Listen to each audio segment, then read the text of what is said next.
왕뚜껑 달았으되 닫지도 못하고 눈과 입 잠든 사이 자지도 못하고 쓴소리 단소리 왠가 잡소리 다 듣고 때론 한 귀로 흘리라고 두 귀를 주셨나 보다.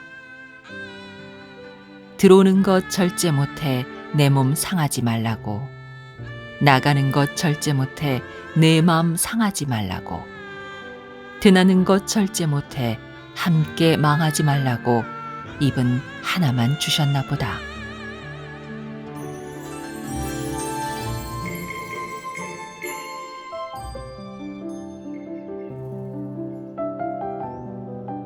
안녕하세요. 힐링필드입니다.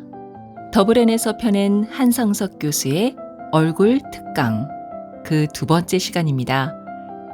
지난 시간에는 두 눈에 대한 고찰에 대해 읽어드렸는데요. 네, 역시나 많은 관심을 보여주셨어요. 정말 감사드립니다. 오늘 처음 들으시는 분들 계실 것 같아서 제가 영상 끝부분에 지난 영상 올려드렸습니다. 이어서 꼭 들어보세요. 오늘은 귀와 입에 대한 내용입니다. 그럼 책의 구성을 먼저 살펴볼까요? 제2강 두 귀에 대한 단상에서는 귀담아 들어라. 대한민국의 가장 많은 장애인은 어떤 장애인인지, 그리고 귀담아 들어라라는 말의 의미는 무엇인지 설명하고 있고요. 한쪽 귀로 듣고 한쪽 귀로 흘려라에서는 아내의 잔소리에 대처하는 남편의 자세를 러시아의 대문호인 톨스토이와 또 위대한 철학자인 소크라테스의 삶을 통해서 아주 재밌게 알려주고 있습니다. 양쪽 말을 잘 듣고 판단하라에서는 사마천의 사기에 실려있는 제나라 위왕의 일화를 담고 있고요. 그리고 단소리를 듣는 귀, 쓴소리를 듣는 귀에서는 당나라 2대 황제인 당태종과 그에게 쓴소리를 서슴지 않았던 충신, 위진과의 일화를 통해 우리가 새겨야 할 교훈을 전해주고 있습니다. 제3강 한입에 대한 성찰에서는 먹는 것과 말하는 것, 그리고 성적 욕망까지 모조리 절제하라는 간곡한 당부와 함께 입안에 갇혀있는 혀의 정체와 그 기묘한 섭리를 깨닫게 해줍니다. 마지막 4강에서는 눈, 귀, 입, 위치에 대한 해석을 통해 우리가 지니고 가야 할 바른 마음가짐을 전합니다. 네, 그럼 이 중에서 일부 읽어드릴게요. 두 귀에 대한 단상. 귀담아 들어라. 필자는 강의 시간에 종종 다음과 같이 묻고 답한다. 대한민국에서 가장 많은 장애인은 어떤 장애인일까요? 정답은 대화 장애인입니다. 대화를 할 줄 모르니 토론을 할 줄 모르고, 토론을 할 줄 모르니 회의는 더더욱 할 줄 모른다. 그러다 보니 한국 사람들은 회의를 하면 할수록 회의에 빠진다라는 자조 섞인 우스갯소리까지 생겨난 모양이다. 어쩌다 우리가 이렇게도 대화를 할 줄 모르게 되었는가? 무엇이 문제인가? 대화는 소통이다. 그것도 일방적 소통이 아니라 상호 간의 소통이다. 상호 간의 소통은 어떻게 이루어지는가? 서로 주고받으며 야리토리스로 하며 기브 앤 테이크 하며 소통한다. 어느 나라 말이나 먼저 주고 뒤에 받는다.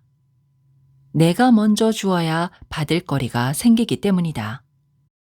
대화에서 주는 것은 무엇이고 받는 것은 무엇일까? 무엇을 먼저 준다는 것일까? 상대방에게 나의 말을 먼저 던지는 것이 주는 것일까? 아니다. 남의 말을 들어주는 것이 주는 것이다. 그러고 나서 상대가 내 말을 들어주는 것을 내가 받는 것이다. 그런데 우리는 거꾸로 하고 있다. 대화를 가장 잘하는 사람은 유식하고 말 잘하는 사람이 아니라 상대의 말을 잘 들어주는 사람이다. 인간의 몸에는 9개 내지 10개의 구멍이 나 있는데 어찌된 일인지 거의 대부분이라 해도 과언이 아닌 7개가 이 좁은 얼굴에 모여 있다. 눈구멍 둘, 콧구멍 둘, 귓구멍 둘, 입구멍 하나. 게다가 이들 구멍 중 항상 숨을 쉬어야 하는 콧구멍 외에는 다들 뚜껑이 달려 있다. 뚜껑을 왜 달아놨을까? 구멍이랍시고 아무 때나 쓸데없이 열어놓지 말고 안 쓸 때는 닫으라고, 필요할 때는 닫으라고 달아놓은 것 아니겠나?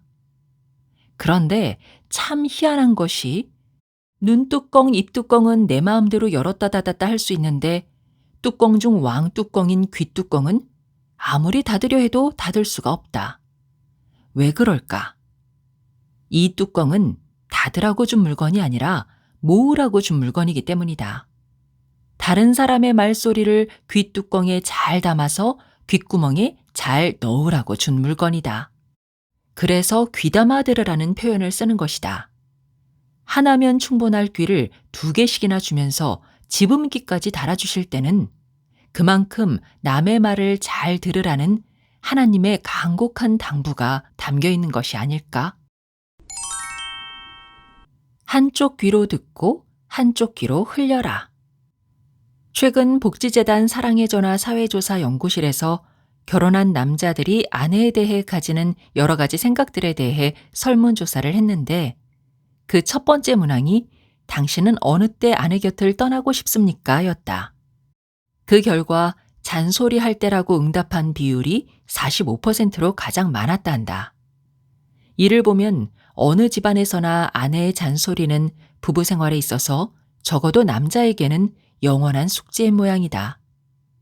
한 소설가가 자신의 트위터에 이런 글을 올렸다. 아내들이여, 남편에게 보약을 먹일 생각을 하지 말고 잔소리를 끊겠다는 생각부터 하라. 그 순간부터 온 집안엔 사랑과 활기가 넘칠 것이다.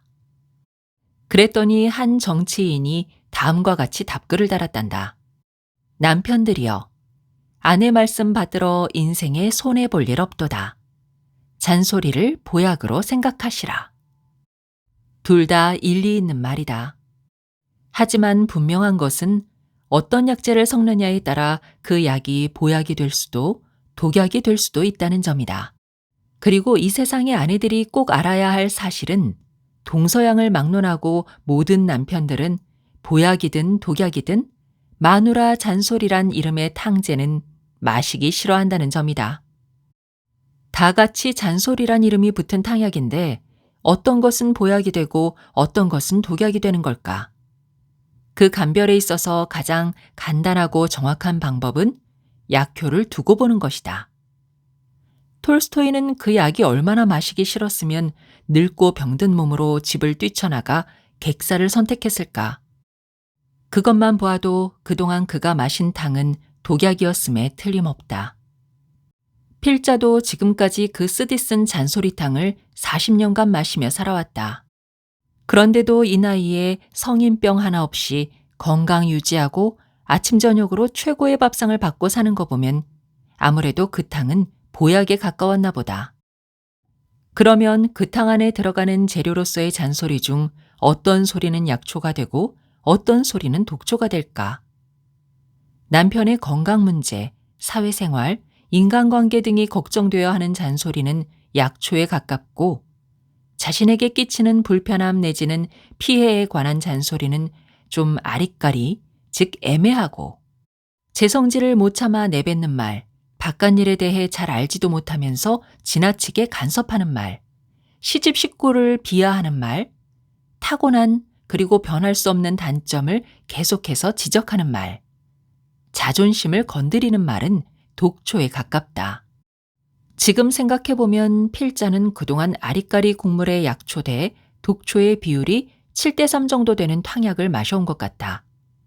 그러니 아내들이여, 자신이 만드는 탕약에 약초와 독초가 어느 정도 비율로 들어가는지, 남편의 기력이나 저항력이 얼마나 되는지 생각하며 만들어주라. 아무리 좋은 약이라도 환자가 받아내지 못하면 안 주는 이만 못한 법이니. 그러면 남편들은 어떻게 해야 할까? 제일 좋은 건 약초를 타든 독초를 타든 잘 견뎌내면서 저항력을 키우는 방법이다. 그런 측면에서 우리네 남편들은 소크라테스 형님을 큰 스승으로 모시고 마누라 잔소리 때문에 열받을 때마다 그의 초상화를 들여다보며 마음을 가다듬자. 톨스토이는 잔소리탕 마시고 죽었고 소크라테스는 더 독한 탕을 마시고도 죽기는커녕 세계 최고의 철학자가 되었다. 두 사람의 차이는 무엇일까? 한 사람은 잔소리를 너무 깊이 새겨들어 죽었고, 한 사람은 한쪽 귀로 흘려들어 철학자가 되었다. 우리가 살아가면서 무엇에 의해 가장 많이, 가장 심하게 상처받는가? 전부 남이, 그 중에서도 나와 가장 가까운 위치에 있는 사람들이 무심코 혹은 고의적으로 던지는 말 때문이다. 그 말이 비수가 되어 내 마음에 꽂혀서 평생을 가슴 부여잡고 살아가는 경우가 얼마나 많은가. 그런 말들은 세월 지나 생각해보면 다 우스운 것들인데, 그런 말 치고 가슴속에 간직할 만큼 가치 있는 말 없는데, 그 말 던진 사람은 기억도 잘 못하는데 뭐 한다고 가슴속에 묻어놓고 두고두고 자학을 해야 할까? 우리 조상들은 못 들을 말을 들으면 시냇가에 가서 귀를 씻어 흘려보내라 했다. 하나님은 그런 불편함까지 덜어주고자 귀를 2개 주셨다. 쓸데없는 말, 지저분한 말, 기분 나쁜 말, 가슴 아플 말은 한쪽 귀로 듣고 한쪽 귀로 흘려버리라고. 이 얼마나 감사한 일인가. 한 입에 대한 성찰. 모조리 절제하라. 입이라는 것이 보면 볼수록 참 묘하다. 몸 밖으로 뚫려 있는 구멍 중에서는 제일 큰 구멍이긴 하지만 체표면 전체로 보면 그저 조그만 구멍에 불과하고, 그나마 입을 다물고 있으면 있는지 없는지조차 모를 존재인데, 하는 일을 보면 인체 장기 중 이렇게 많은 중요한 일을 하는 장기는 없다. 먼저 그들이 하는 역할을 살펴보자. 그것은 바로 먹고 말하고 키스하기다. 이러한 행위의 궁극적 목표는 먹는 것은 에너지 공급을 통한 개체 보존에 있고, 말하는 것은 소통을 통한 관계 보존에 있고, 키스하는 것은 애정과 성적 욕망의 표현을 통한 종족 보존에 있다. 이와 같이 입은 인간에게 없어서는 안 될 너무나 중요한 역할을 3가지나 한다. 그런데 하나님은 왜 입을 하나밖에 만들지 않았을까? 그에 대한 답은 명확하다. 입이 하나이듯 답도 하나다. 입으로 하는 일은 모조리 절제하라. 이러한 중요한 일들은 많이 하면 할수록 좋을 것 같은데 왜 절제하라 할까? 지금부터 그 이유에 대해 하나하나 따져보자. 과식은 만병의 근원이다. 사람이 과식을 하면 비만이 오고, 비만이 오면 당뇨병, 고혈압이 오고, 이 3가지를 뿌리로 해서 자란 나무는 수많은 질병의 열매를 맺는다. 과식과 비만의 심각성은 이것이 개인의 문제로 끝나지 않는다는 데 있다. 비만이 끼치는 사회적 피해에 대해 간단히 살펴보면 우선 남보다 많이 먹으니 식량을 많이 축낸다. 많이 먹으니 대소변의 양이 많아 오수 처리 비용이 증가한다. 몸이 비만하니 옷감이 많이 든다. 체표 면적이 넓으니 샤워 시 물과 샴푸를, 샤워 후 로션을 더 많이 소비한다. 부피가 크니 앉으나 서나 누우나 공간 점유율이 높아 택시, 지하철, 버스, 엘리베이터, 여러 명 자는 방 같은 곳에서는 남의 자리까지 뺏는다. 무게가 많이 나가니 차량 승차 시 기름 소모가 증가한다. 여행이나 등산을 갈 때 빨리 오래 걷지를 못하여 일행에게 민폐를 끼친다. 이 얼마나 고비용 비효율 민폐형 구조인가. 필자가 위에서 나열한 예가 하나의 우스갯소리로 들릴지 모르지만 다음의 내용을 보면 비만이 얼마나 심각한 문제인지 짐작할 수 있다. 2014년 WHO가 발표한 자료에 따르면 세계적으로 비만으로 인해 발생하는 한 해의 사회적 부담은 약 2조 달러로서 전 세계의 GDP의 2.8%에 이르는데, 이는 기후변화로 발생하는 사회적 부담 1조 달러의 2배에 해당하고 흡연과 전쟁 다음으로 큰 비용이라며 비만을 21세기 신종 전염병으로 지목했다. 다음으로 비만이 우리나라 의료보험 재정에 미치는 영향에 대해 살펴보자. 국민건강보험공단 발표에 따르면 2013년 비만 관련 진료비가 4조 4천억 원에 달해 흡연이나 음주에 비해 약 1.8배 더 많이 지출된 것으로 파악됐다. 마지막으로 도덕적인 접근을 한번 해보자. 한 국제기구가 2013년에 발표한 통계에 따르면 이 지구상에는 기아선상에 허덕이는 사람이 세계 인구의 33%를 차지하고 매 3.6초마다 한 명씩 굶어 죽고 매년 150만 명의 어린이가 굶어서 죽는다 한다. 이런 상황에서 부자 나라 사람들은 병이 날 만큼 배 터지도록 먹는다. 지구상의 식량과 자원은 한정돼 있다. 그 파이 하나를 가지고 70억 인구가 나눠 먹어야 한다. 그런데 내가 필요한 것 이상으로 먹으면 그만큼 다른 사람 먹을 것을 빼앗아 먹는 것이나 마찬가지다. 이게 과연 옳은 일일까? 다 같이 더불어 사는 세상에 대해 다시 한번 생각하게 하는 문제다. 소원. 말 많음의 폐해. 사람이 동물과 다른 점 중 가장 중요한 하나는 말을 할 줄 안다는 것이다. 사람은 소리 아닌 말을 통해서 동물과는 차원 다른 의사소통을 하게 되었다. 이 얼마나 소중한 도구이자 축복인가. 그런데 사람들은 머리가 커지면서 너무 말이 많아졌고 그 결과 소통이 더 잘 되기보다는 서로 간의 상처만 키우고 있다. 말이 많으면 왜 소통보다는 상처가 커질까? 말이 많으면 어떤 부작용이 올까? 그 폐해에 대해 살펴보자. 진기. 입을 많이 열면 기가 소진된다. 말을 하려면 폐를 움직여야 하고 성대를 움직여야 하고 혀와 입을 움직여야 하고 그와 관련된 근육들을 움직여야 하고 쉴 새 없이 머리를 굴려야 하니 소중한 에너지를 낭비한다. 현 본색. 자신의 본색을 드러낸다. 입 닫고 있으면 중간이라도 가는데 괜히 유식한 채 떠들어대다 짧은 미천 다 드러난다. 살다 보면 자신의 본심을 감추어야 할 때도 있는 법인데 말이 많다 보면 자신도 모르게 본색을 드러낸다. 필실수. 말 많은 사람치고 실수하지 않는 사람 없다. 폐의.